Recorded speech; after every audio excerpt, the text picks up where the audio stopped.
You are listening to the Intrepid radio program with Scotty Roberts. Intelligent Talk.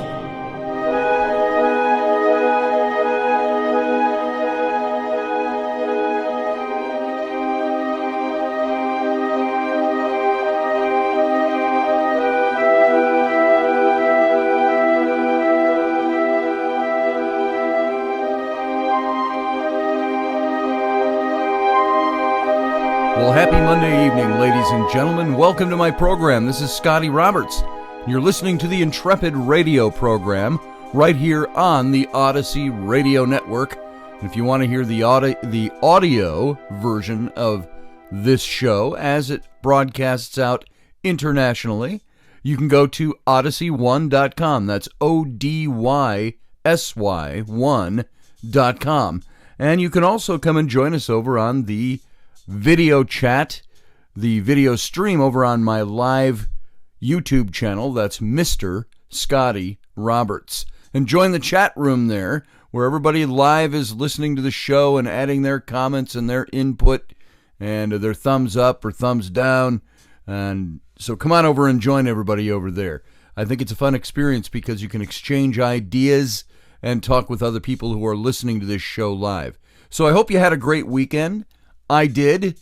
I was able to, at the last minute, I went out to the Minnesota Renaissance Festival grounds, where every Halloween season they put up an event called Trail of Terror.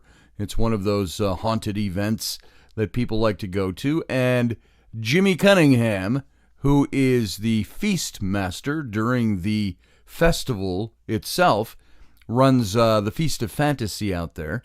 He does the Phantom's Feast for the Halloween, and it's held in Bad Manor, one of the old buildings out at the festival that's patterned after an old, I was going to say Victorian, old Elizabethan Tudor-era building out there on the site. Very picturesque, very mood-setting. And Rocky Stucci and I, Rocky of the Situation Room, we do paranormal investigation work together. And I almost hate the word paranormal because, as I've said before, it's become such a caricature of itself. But we go out and we, every year for the Phantom's Feast, after the feast is over and their little show they put on, we take all the people who've come for the feast out and do a little investigation, a walkthrough of some of the locations out at the Renaissance Festival site. And Rocky and I will be doing that this coming weekend on the, whatever the dates are for Friday and Saturday this week. And then, let's see, Thursday night's the 24th. We're going to be doing a live broadcast, a remote broadcast as they call it, at 8 p.m. on Thursday the 24th at the Depot Bar and Grill down in Hastings, Minnesota. And so join us for that. You're going to be able to catch that live on the YouTube stream on Rocky's channel. And then also the 25th and the 26th is when Rocky and I will be on at the festival. All the tickets, I believe, are sold out, but it's worth going to. You can check out Trail of Terror. Check out the, I think the website is Phantom's Feast MN for Minnesota.com. You can check that out and see if there's any tickets remaining, but that's what Rocky and I will be doing. All of that to say last night, Sunday night, I was able to go out to the site. Jimmy had a group that was to be out there doing some paranormal investigation with the audience after the show, and they had some emergencies come up. And at the last minute, Jimmy asked if Rocky or I could come out, and Rocky was busy and could not do it, and so I went out last night and did an investigation there. And it was one of those nights where it was so peaceful and calm. I've never felt anything like that out there before. You get a feeling for a place when you do investigation work, and the feeling was peaceful and calm, and it was a bit balmy in the air, even though fall is on us in full force. And so we didn't get much last night. But it was interesting. Prior to, when I was testing the equipment, I was still at home. I was sitting right here at this desk, and my 10-year-old son, Flynn, who loves watching the ghost shows with me, the paranormal investigating. And we get to talk about it. I tell him what's good, what's bad, what works, what doesn't work, what's kind of stupid for TV, etc. And we were sitting here, and I was showing him how the equipment worked. And it was about 4 o'clock in the afternoon yesterday on Sunday. And I turned on the equipment, the spirit box, and just to make sure I had all the settings right and everything. And I just happened to say, sitting right here, I said, is anybody here? And anybody want to talk to us? And I was telling Flynn, see, Flynn, that's how we do this. And a voice came through the box and said, hello. Just like that. But that is all I got the whole night. We didn't get anything out at the festival last night. And there are times Rocky and I have been out there, and that box chatters away at us all night long with different people talking to us. And that's for another time, another story. But suffice it to say, I was out at the festival long enough and knew a lot of people out there. And I'm getting to that age where you see your friends starting to drop off a bit from life, from this life anyway.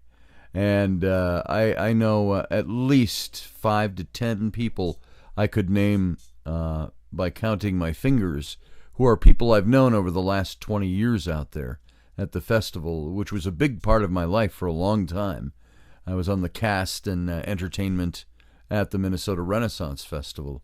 And so every now and then out there, we've gotten the voice of somebody who has said something to either me or to Jimmy, while Rocky and I are looking for making contact with anything that's there, detecting anything that's there. Last night, there was one thing that happened that was very interesting last night. Now, there are things that happen when you do paranormal work where you've got to approach it with an open mind, with a lot of skepticism, a healthy dose of skepticism. But there are what I call the 2 S's of skepticism.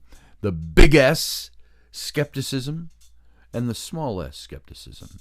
The big S, capital S skeptic, is the one who will be almost like the denier.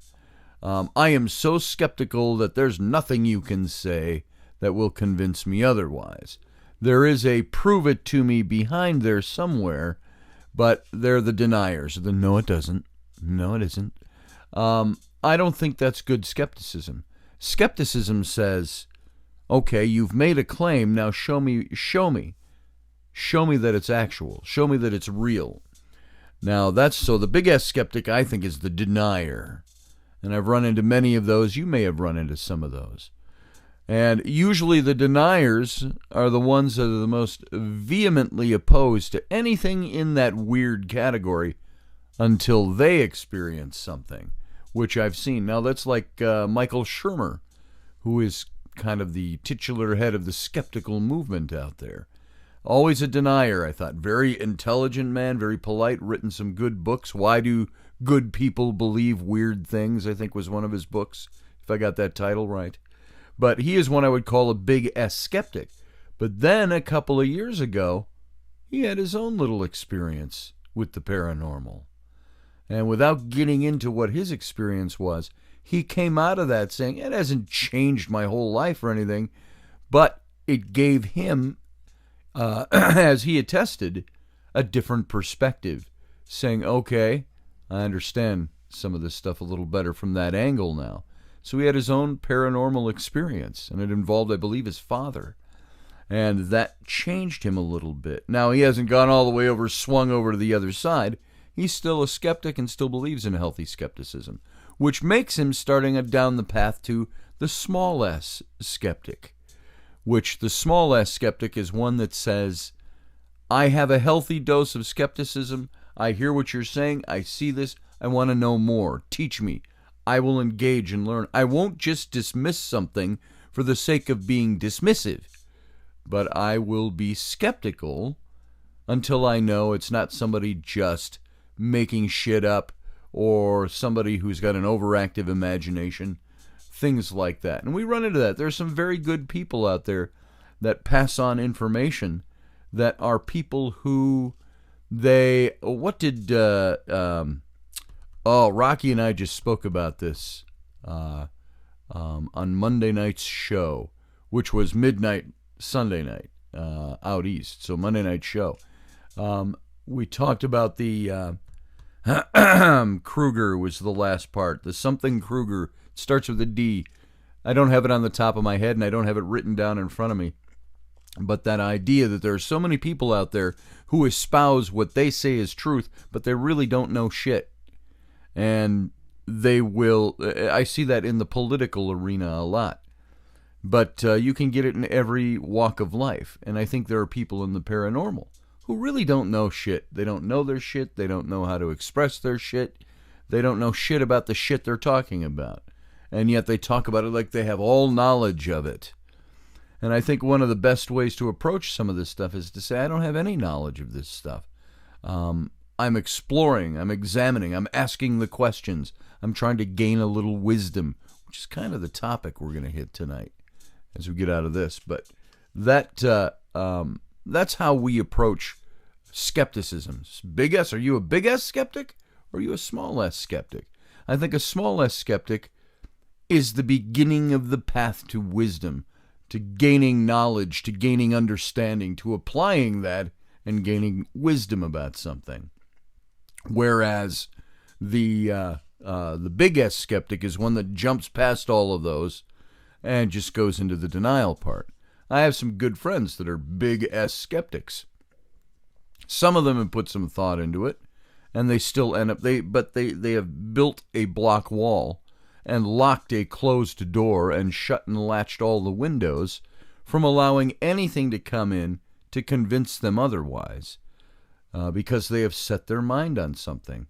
Sometimes it's somebody who is like a pure atheist who says, I do not believe that there is a God. I do not accept that notion. And they close that window, and there's nothing that can ever happen to prove them otherwise. I think that's where, I want to say the Dugan-Kruger, but that's not right. It'll come to me throughout the show. What would you call it? A syndrome? Something that the way people act when they think they have all the knowledge about something, they really don't. And when you don't have any knowledge about something, but you keep presenting yourself as if you do, you're not really acting in wisdom. You're not really acting in knowledge and understanding. So, all of that aside, I rabbit trailed on that. Had a good time last night out there at the festival grounds, going through it in the dark. That's like 23 acres in old oak groves on this old site that's been there 50 years. And all the buildings that have been put up over the years to make that twisty, windy, hilly village in the midst of these oak groves look like an old Renaissance era, Tudor era village. And it's very artistic out there. And it's but you walk around at night, and the hundreds upon hundreds upon hundreds of thousands of people that have been through that site over the years, and the people who have worked it, and the people who lived it. I was one of them. We put out a lot of energy there, and there's a lot of that still in the ground there, in the trees. And so, naturally, when some of those people have passed on, I think that they stick around out there, and you can sometimes run into them. I know there was a good friend of all of us. I didn't know him quite as well personally. Jimmy did, the guy who runs the Phantom's Feast. And he was a staple at the Minnesota Renaissance Festival. And they did some of the other festivals as well. His name was Joe. He was part of the Puke and Snot Act, if you ever saw that over the years at any Renaissance Festival. And they've got copycats now that have done exactly what they do and carried on their legacy. But they did that for decades out there. And he passed away, and he was a good friend of Jimmy's. And what was it, about 5 years ago, Rocky and I were out at this feast, and we were taking people around to some of the sites in the dark out at the festival and running the spirit box and doing things. And we were asking specifically if Joe was around.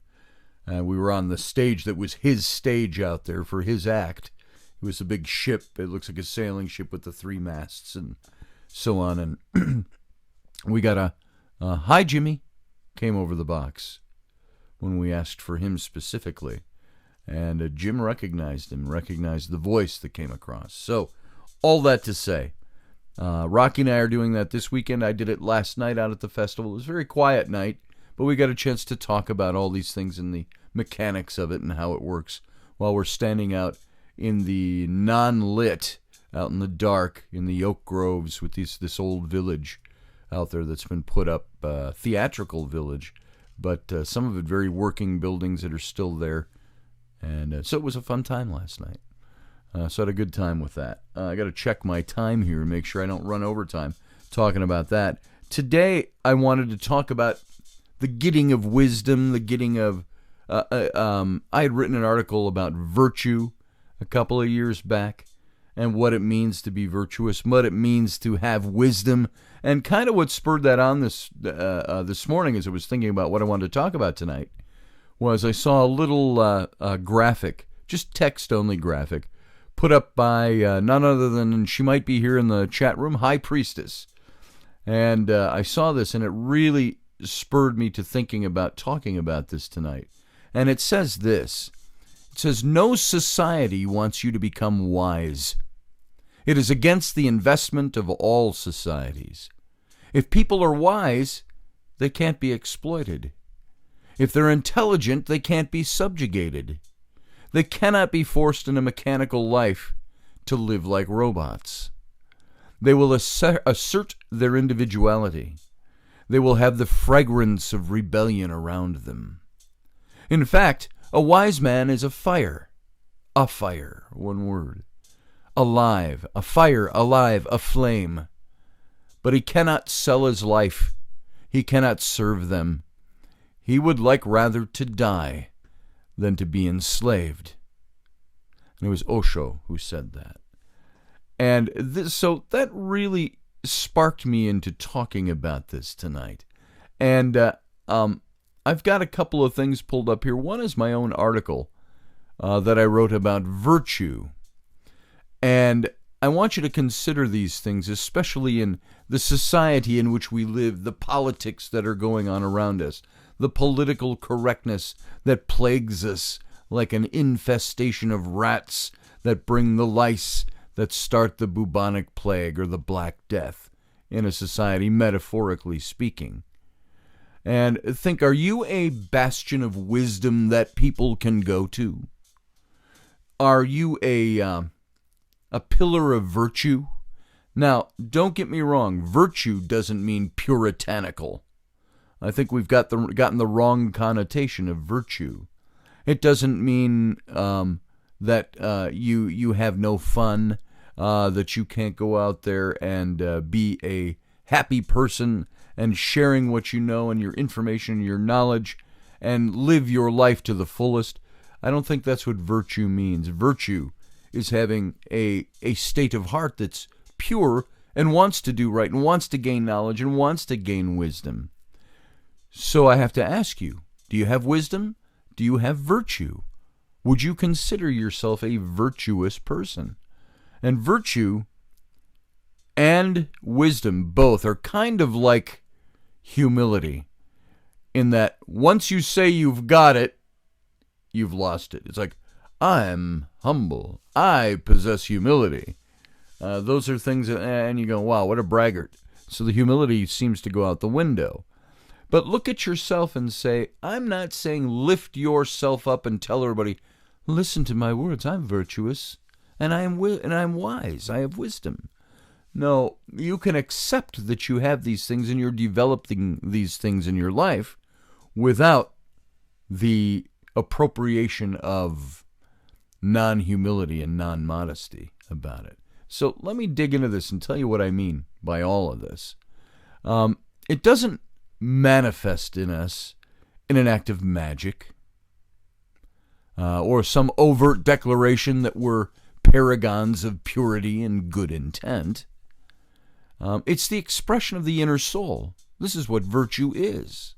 This is what wisdom is. It's the expression of the inner soul of our true humanity, not the dumb-witted control of any outside force.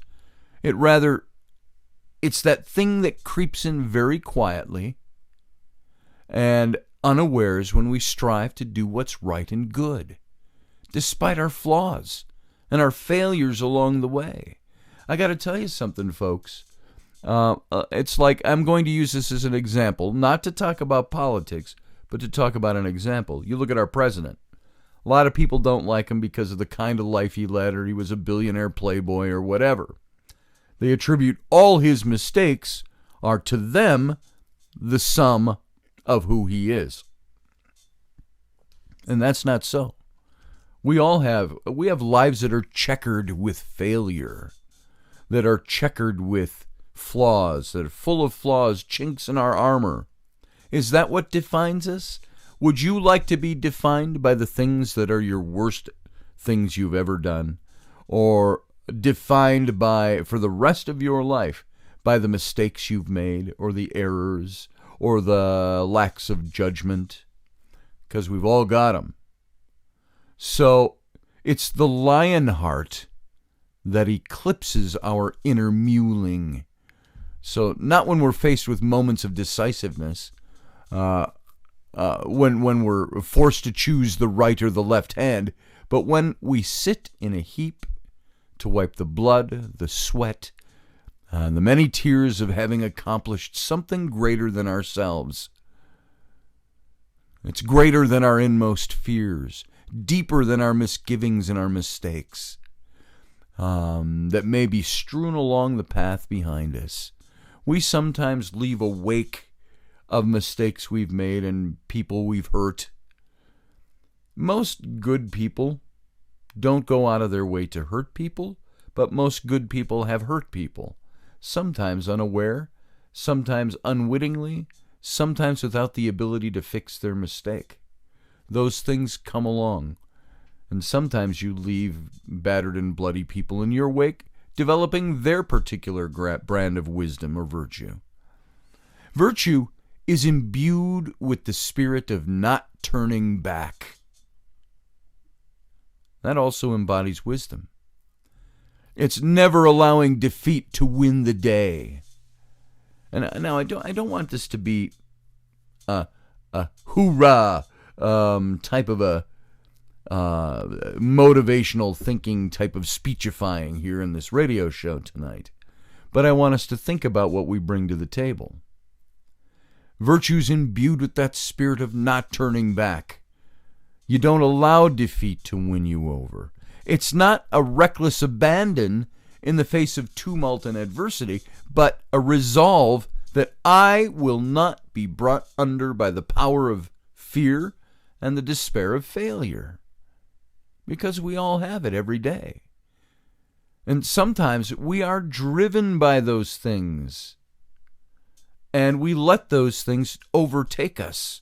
We let our stresses and our anxieties become the definition of who we are. And so the question is, and we're going to pick this up after the break, the question is, do you possess the ability to strive beyond that? Let's look at that a little deeper when we come back. I'm going to be out for 2 minutes. Sit tight. We'll be right back.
Hi, ladies and gentlemen. Welcome back. Happy Monday evening.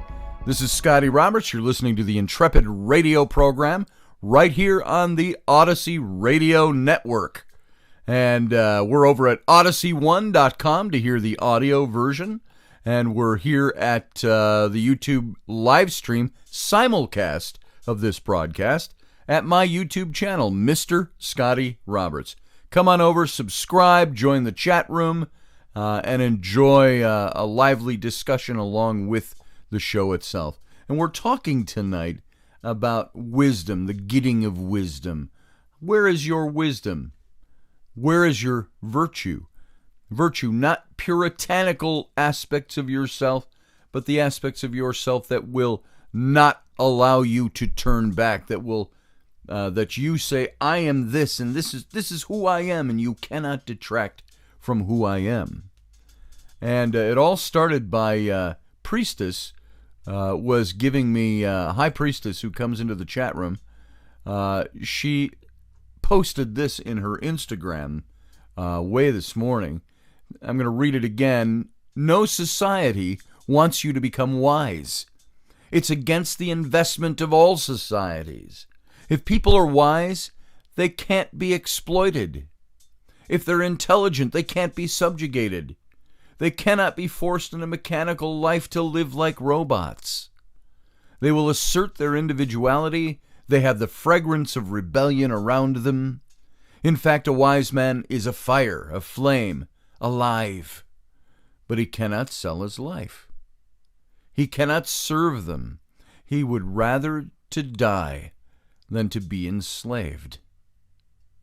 Now, break some of that down a little bit. No society wants you to become wise, because if you're wise, you can't be exploited. Who does the exploiting?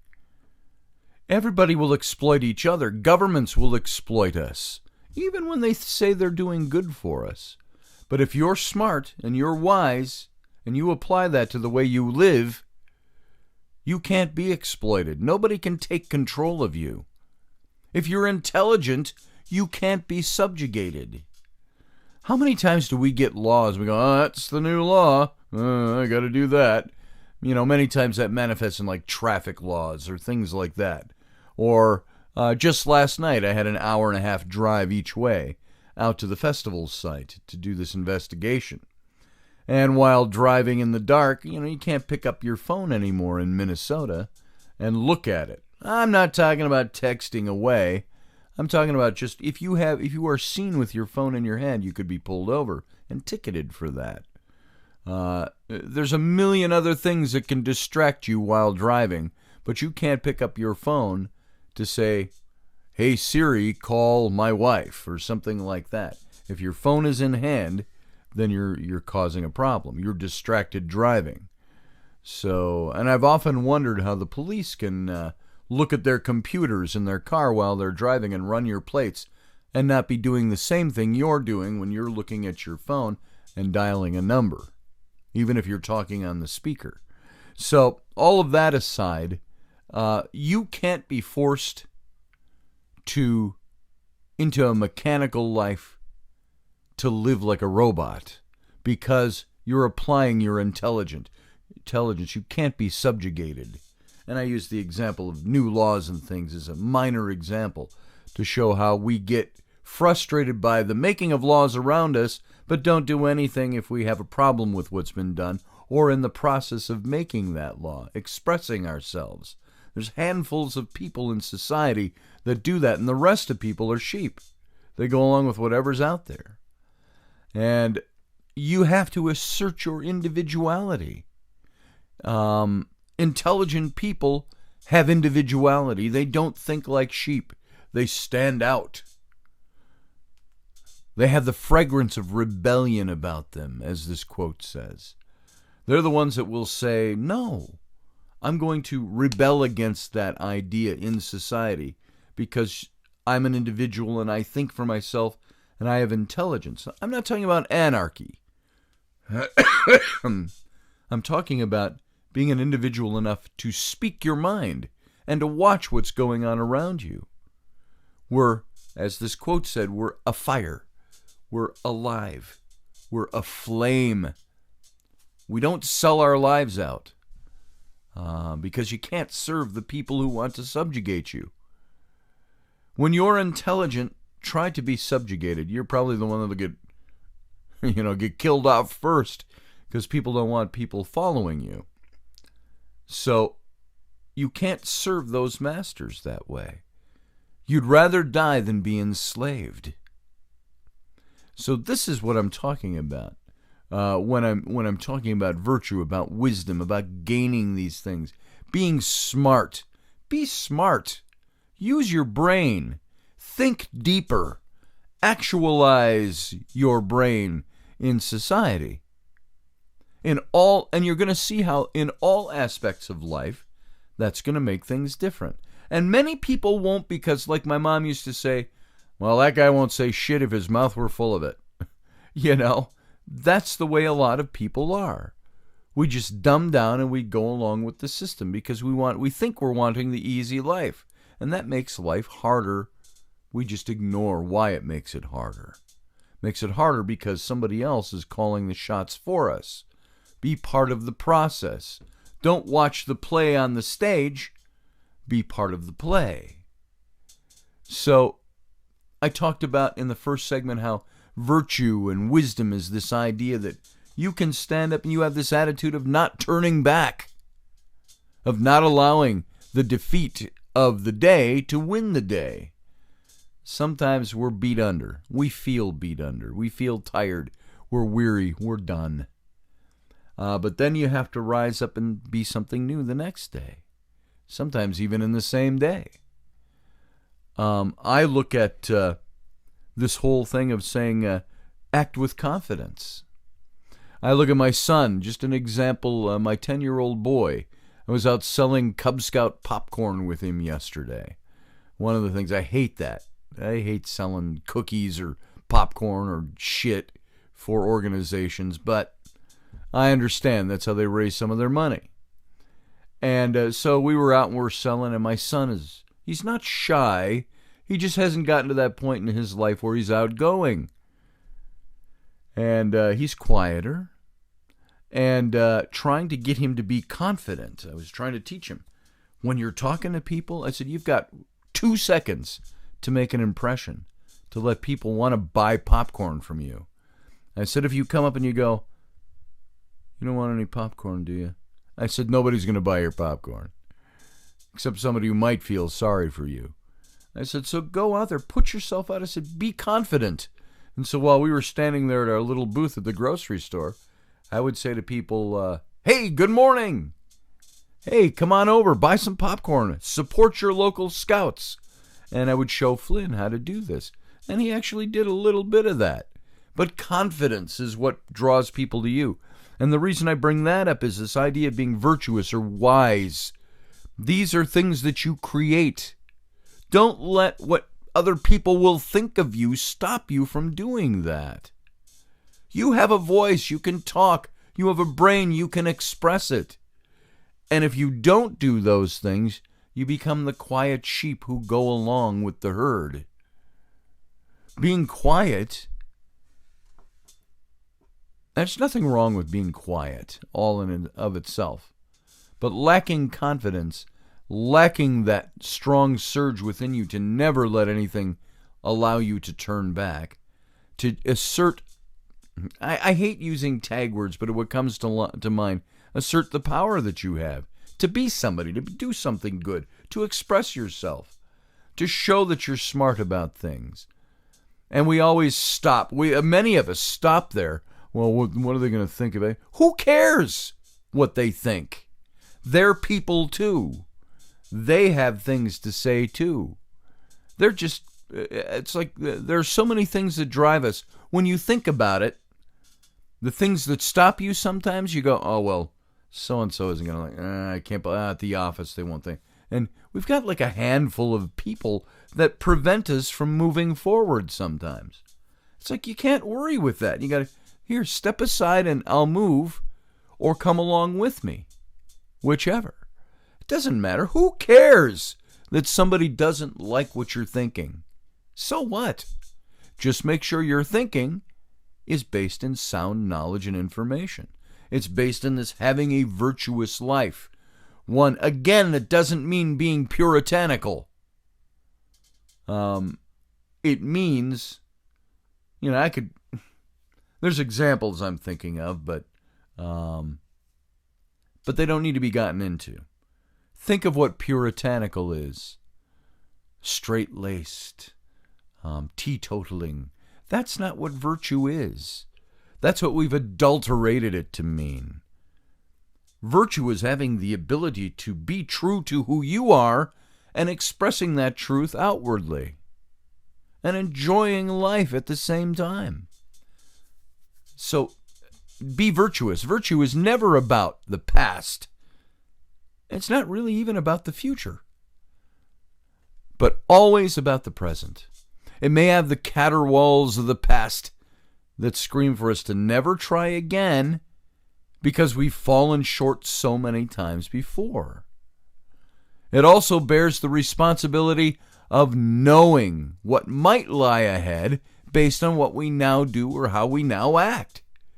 It's a test of our response, coupled with our ability to step into the now with a resolve to leave self behind. And what I mean by that is to leave the aspects of self that keep us down, that keep us wallflowers, that keep us sheltered. We leave that stuff behind, and we move forward for what's good, for the good or the bad of it. We strive to do what we know in our hearts is right and good.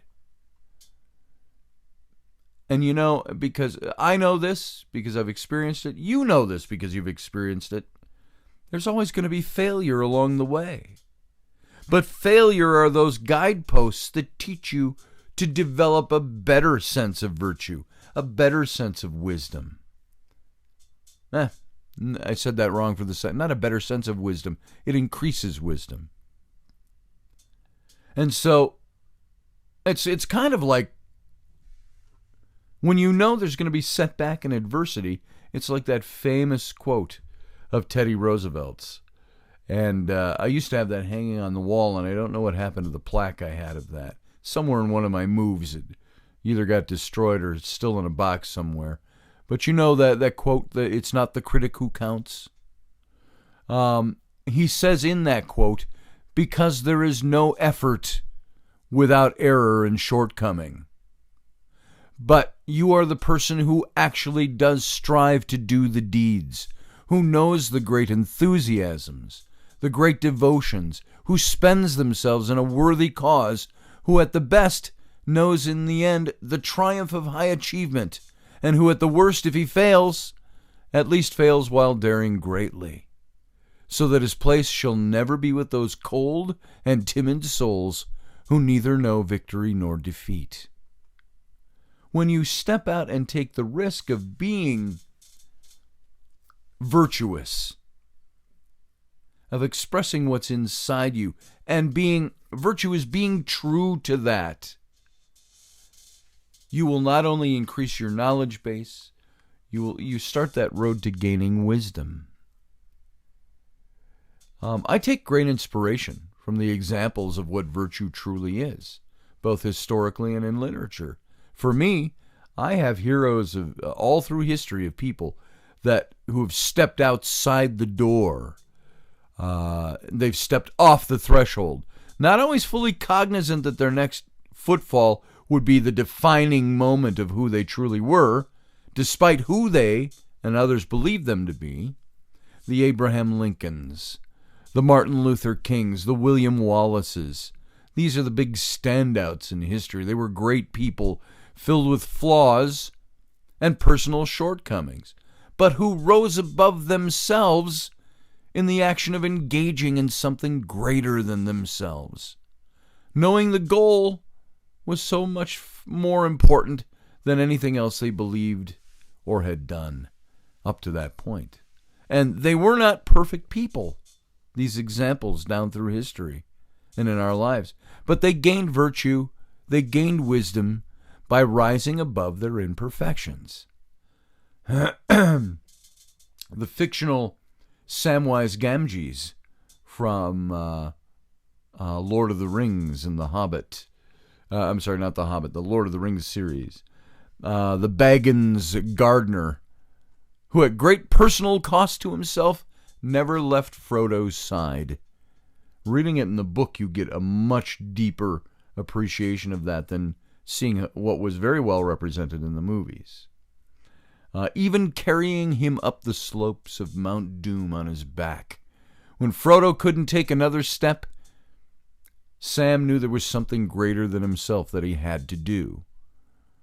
"What are we hanging on to, Sam?" Frodo asked him. And Frodo answered that there's some good in this world, Mr. Frodo, and it's worth fighting for. And from the book The Return of the King, I have this quote. "There, peeping among the cloud rack above the dark tor high up in the mountains, Sam saw a white star twinkle for a while. The beauty of it smote his heart as he looked up out of the forsaken land, and hope returned to him for like a shaft clear and cold. The thought pierced him that in the end the shadow was only a small and passing thing. There was light and high beauty forever beyond its reach." Virtue isn't about seeking acclaim or praise. Neither is the gaining of wisdom. Wisdom kind of pushes those things aside. But it's rather the recognition that all that has come before and all that we perceive is yet to come will never dissuade us from being who we must be in order to do what we know must be done. It's not always the turning back of great evil, but it's most assuredly comprised of the daily small things of life that are the what's the word I'm looking for? The microcosms of turning back great evil. It's all about striving above our circumstances and becoming who we really truly are. Wisdom is expressing that virtue about who we are, what we are. And are you a wise person living in a wise society? I've got less than 10 minutes left. But let's talk about wisdom for a second here. A powerful tide is surging across much of the world today. It creates this new, often bizarre environment in which we work, which we play, which we marry, which we raise our kids, or in which we retire, whatever, any facet of life you're in. And in this bewildering context, all people who are in business or working, who are part of their society, trying to make things grow and get better, swim against this highly erratic economic current. Politicians see their ratings bob wildly up and down. Value systems splinter and crash. And while the lifeboats of family, church, friends, state are hurled madly about. And there's sources of modern conflict we have to look at that make us apply these pillars of virtue in our societies, in our families, in our circles. We live in a society that's deeply troubled and increasingly distressed. We see it every day in the news. You get up and look at the news in the morning, and it's distressing. Something you just want to turn it off. You wish you could go somewhere where that didn't exist. Partly because we've refused to accept a definition of what constitutes truth. Truth has become malleable. Truth has become a non-absolute. Rocky and I were talking about this on Monday night's show, again, earlier today, midnight, out east, which would have been 11 p.m. last night here. Monday show on the Situation Room, talking about truth. What's truth and what's fact? For some, truth is what is sincerely believed. It's the belief of the heart. And Rocky and I talked about that. For others, truth is what is scientifically proven. I would call that fact. Some believe that truth is what works, and that others define truth as that which sells. One solution is to substitute wisdom for truth. Can't we all agree that whatever sources and methods that will give us ultimate truth, we can certainly learn wisdom from many different sources? And wisdom is the application of knowledge. It's the getting of knowledge and applying it. And I used to say, why can't we be wise when we're young? Because we still haven't learned anything yet. We don't know shit. If you don't know shit, you can't be wise. But then I've got a phrase that comes out of my burgeoning old age is the more shit I know, the more I know I don't know shit. So it's a learning process. It keeps going. But one solution is that we substitute wisdom for truth.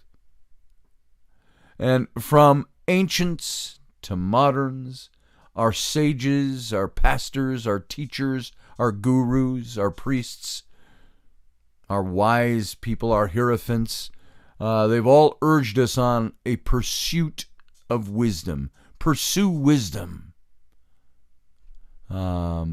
Stephen Covey reminds us that people make a lifetime study of the great wisdom literature, a profound term for the classics and the great books of human history. And so that idea of wisdom literature narrows the classics that must be read and simultaneously borders the list of books that should be considered great. Plato considered wisdom the ruler of all other virtues. Wisdom itself is a virtue. Socrates dedicated his life to showing that no men were entirely wise. He said that humility is necessary for wisdom, and that only God is truly wise. Both the Greeks and the Hebrews were seekers of wisdom. Sophocles wrote, "Wisdom is the supreme part of happiness," and Aristotle agreed with that. Wisdom is more frequently and extensively the subject of discussion in the ancient and medieval times than in modern books today. The ancients seem to have possessed this greater power to understand that wisdom is what it is and how it can be gained. We might well have lost a lot of wisdom along the way simply because it's not a priority in modern times. Is it any wonder that we don't find what we aren't even seeking? We don't begin to approach the ideal that we never aspire to. How many people out there, how many young people out there that we're pumping out of colleges or that go right into the workforce that have as a goal, I'm seeking wisdom. I'm seeking to be a pillar of virtue. I don't hear that very often. I know a lot of young people nowadays, and I don't mean just to target young people. I'm using that to say I know the new generation that's coming up does this, but my generation does the same thing. Many times, one of the first questions I ask people when I'm getting to know somebody is, hey, what do you read? What's the last thing you read? Do you like reading? Because I'm a writer, primarily. And a lot of people, I get a lot of answers that say, I don't read a whole lot. And I'm like, you really ought to. You really ought to read. I hated reading when I was a kid, by the way. I was a product of television. And I didn't take time to read because I could just go turn on, as they used to call it back when I was a kid in the 70s, the boob tube. And then they meant that a different way than boobies. The boob tube, the idiot tube. And because it stole our time, it made us not think.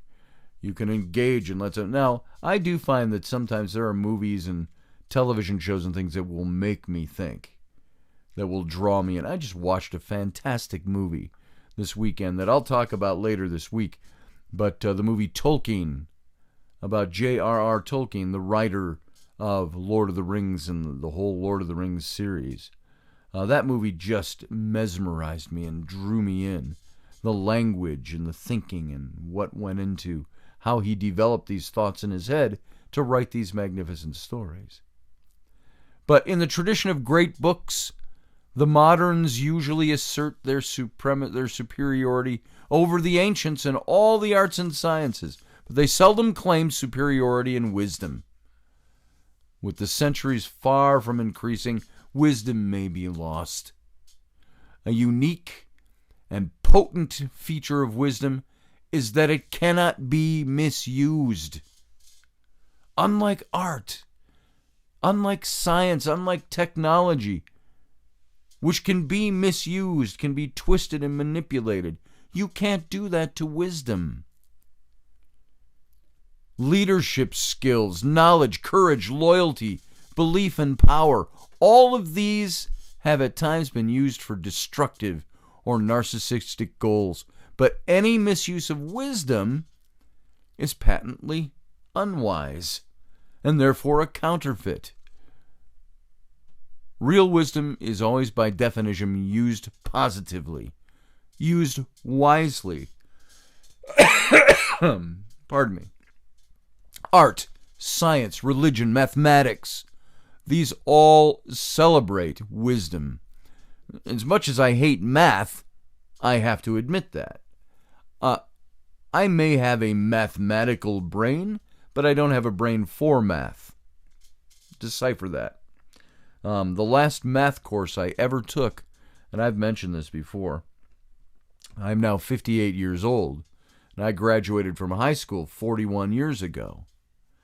But the last math course I got was 9th grade algebra, and I failed all 4 quarters of 9th grade algebra. But the only reason that the teacher passed me was he recognized that I was an artist. And he said, "Look, Scotty, I'm convinced you're never going to use this shit.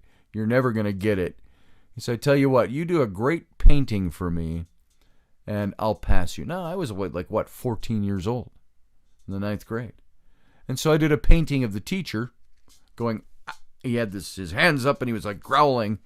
And I did this painting of him. And he loved it so much, he put it up in his classroom and he made sure I passed the year so I didn't have to repeat it. He said, "You don't need to repeat this. You're never going to use it." And I will tell you, as of today, 9:30 p.m., Central Standard Time, I've still gone through another day of life without having to use algebra.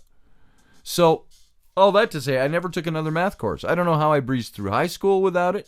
Maybe somebody missed that in my transcripts. I didn't take any math in college. Mathematics is not for me. There are people who are fantastic at that. So when I say mathematics goes just beyond addition, subtraction, multiplication, and division. But art, science, religion, mathematics all celebrate wisdoms of different, all the aspects of build up wisdom. And all profess to seek wisdom. Yet few textbooks or academic manuals make any claim to wisdom. Modern scholars are not expected to be wise. They're instead asked to be experts, focused, precise, prolific, and among all other things. But seeking wisdom is often this dangerous tact in many modern academic settings. When you have gone for job interviews, how many people will look for your precision, your focus, your expertise, the things you've developed, but how many people ask about your wisdom or look to see if you are a wise person? Now, maybe they're looking for good character, but they look for what you can bring to the table for your job, obviously. Our culture does little to learn wisdom from its elderly anymore, despite the fact that this was the major source of wisdom for most people in history. Something I have noticed in modern days is it's almost like this weird, whimsical discovery when you find out, you hear people say, "I was talking to my great-grandmother who's 97 years old. Man, the things that she imparted to me were spectacular." The wisdom of the old, the wisdom of grandma. They could say in a phrase what we want to take a college course to try to achieve. It's because they had wisdom. They grew wisdom. Now, you know what? I've gone overtime. So I've got to cut this short. I've gone way over time. I'm going to have to hopefully fit this all in. I want to thank you for being here. We're going to pick this up tomorrow. We'll talk a little bit more about wisdom. And I've got some other topics we're going to hit this week as well. Thanks for listening. Going to take a 23-hour break, and we'll be right back. Sit tight.